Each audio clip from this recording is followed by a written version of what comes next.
నలుపే నిజమైన అందమట. అయితే మనకి తెలియని కొన్ని నిజాలు నలుపు గురించి తెలుసుకుందాం. నల్లగా ఉన్నారని బాధపడుతున్నారా? అయితే ఈ వీడియోను ఒక్కసారి వినండి. నలుపులో దైవత్వము, శక్తి ఉంటాయి.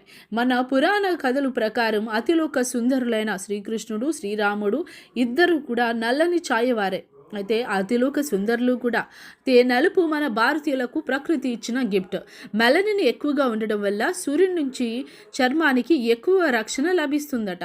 అదే నల్లగా ఉండేవారికి తెల్లగా ఉండేవారిలా వయసుతో పాటు అందం తగ్గదట. సూర్యకిరణాల వల్ల తెల్లగా ఉండేవారికి ముడతలు త్వరగా వస్తాయి.